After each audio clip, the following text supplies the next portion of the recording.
What is going on, Dokkan fan? Welcome back to the channel and welcome back to another Dragon Ball Z Dokkan Battle video. And guys, so in this video we're going to be jumping back into the Birth of the Shadow Dragons event, doing stage number 7, which was officially dropped on the 3rd part of the 8th anniversary celebration for the global side of the game.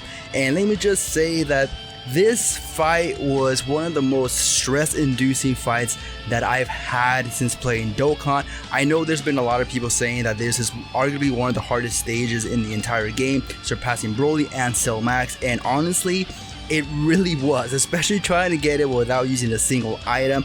This fight was no joke. So going down the list of the team that I brought in here, we're going to be bringing the brand new 8th anniversary LRs, being the STR, Vegeta and Little Goku, the Int, Vegeta and Trunks, the new 8th anniversary Fizz units, being Super Saiyan 3 Goku and Vegeta, Orange Piccolo, LR AGL Gohan, and the new LR AGL Goku. As you can see, this whole lineup is pretty much stacked with very powerful units in regards to like defensive juggernauts and offensive hard hitters as well.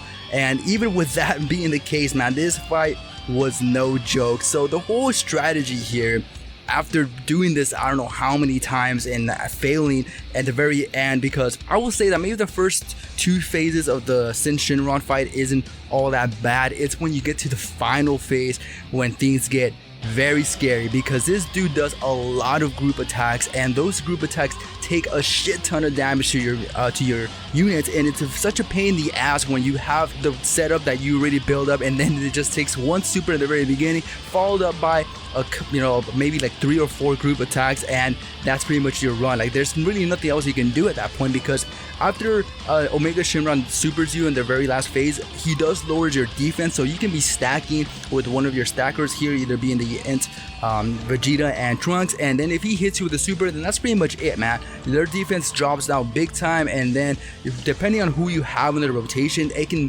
definitely vary. So the whole gimmick with LR Gohan is that you cannot allow your HP to fall below a 59% threshold, because after that, that's pretty much it for this Gohan. He's going to be taking a lot of damage. The only good thing about him that he does heal you, and as well as Orange Piccolo, is after you reach, I believe, 30% of your health or below, which you are going to be hitting that quite often in this fight, you do get a full heal.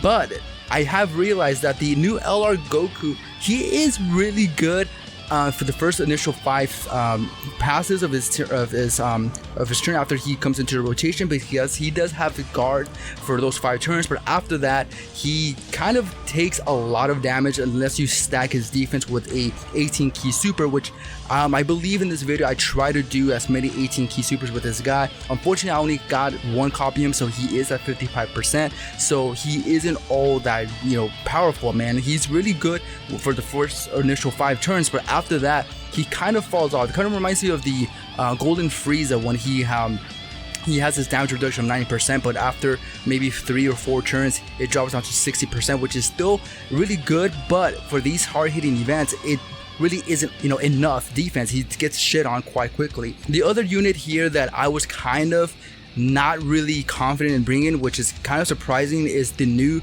LR, the 8th anniversary LR, being the 5th Super Saiyan 3 Goku and Vegeta. These guys are good, don't get me wrong, but the fact that they have, their probability is basically, or the whole gimmick is gaining the high chance to crit, and I feel like the damage reduction is definitely way superior than critting. And this guy, he does take a lot of damage to the Shenron, but he also receives a lot of damage, which can be very scary in the last phase. So, and when I reach the last phase of Omega Shenron, I just quickly exchanges him for Vegeta so I can have my guard. After you do exchange him, you do get a 250% defense. He guards all attacks, and depending how many rainbow or how many key spheres you get an additional damage reduction, which can be very clutch if Shenron happens to super him, which can practically save your whole run.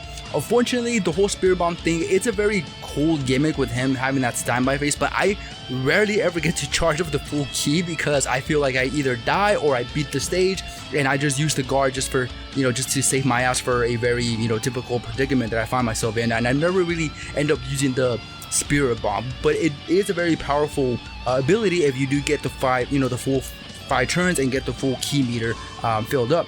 the MVP of this team, arguably, I can definitely say, which is very surprising, is the Int LR Vegeta and Trunks, because these guys, if you put them in the first slot, they guard all attacks, and if they also get some defense boost after getting hit multiple times, and they stack defense. I mean, it can be kind of scary in the very end because Shenron is Fizz of the final phase, and if you get super by this guy, surprisingly they tank it, but like I mentioned, their defense does drop, and then they start taking like maybe 20k per hit depending how many supers you got. Unfortunately, my LR is only at 55%, so he isn't all that good, but he did definitely held on his own. And of course, bringing the friend LR Vegeta and little Goku was basically like the icing, or I think this is where it got me the W here, was because I ended up transforming the friend LRs into the standby phase with Vegeta getting KO'd, and then little Goku comes in with Super Spirit Bomb. And I believe that one Spirit Bomb, you'll see in the video sometime here, because I am speeding up because it took me quite a bit to beat it. That's one Spirit Bomb took this dude like 20 million damage, which is about maybe 3 or 4 bars of his health, which was very clutch. And as soon as I saw that, I felt a little bit like relieved and kind of relaxed, because I knew that now all I had to do was survive the next rotation, which I think it was Orange Piccolo and I forgot who else was it, man, but Orange Piccolo came in there. I transformed him into his giant form, and you know, the giant form really doesn't really do much in this fight. It just gives you free hits on Shenron, but I think it depending how many dupes you have in him, it's not really going to do all that much damage. Mine only did like maybe 1 bar, but it was just simply saving me for the fact that I think Shenron was going to be hitting me like multiple times in the very beginning, and that's where I use the Orange Piccolo transformation mainly now in these very difficult events, is just trying to save myself from getting hit initially, and then try to kind of fix the rotations in a certain way. Hopefully the RNG will come in my favor in the next rotation, and it actually did.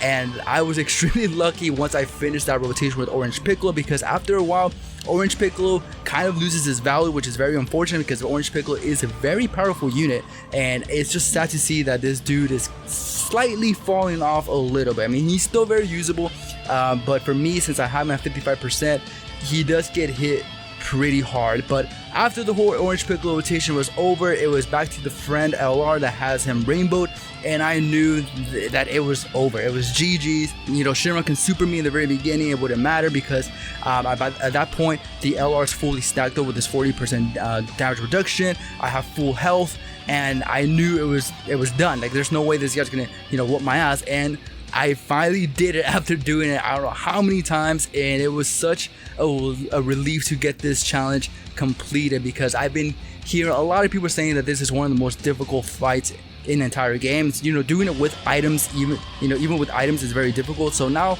being able to do it without an item is also very clutch, and I actually feel very I feel accomplished. I know it's kind of silly, kind of stupid. I probably could have saved myself a lot of time if I just did, you know, use an item, but you know how it is, man. I like to complete these challenges, and I was 1 challenge away from completing the set. I believe this is the last set. I might be mistaken. I'm not sure. I don't play JP, so whether they release another stage on this, I don't know. I mean, I don't know what else they can do. I mean, that Shenron was no joke, so if they release another stage, then it's gonna be rough. But nonetheless, guys, that's pretty much it. That concludes the whole challenge of the Birth of the Shadow Dragons event. Completely defeated without using a single item, which I am very surprised that I did it much faster than the Ultimate Red Zone. But that's it. Challenge completed, and I can finally be at peace knowing that I ended up doing it. So with that being said, guys, I just want to say thank you all for tuning in. Thank you for supporting the previous videos. Like this video if you'd like to. It helps me out tremendously with the YouTube's algorithm. And as always, guys, I'll catch you all on the next challenge. All right, peace out.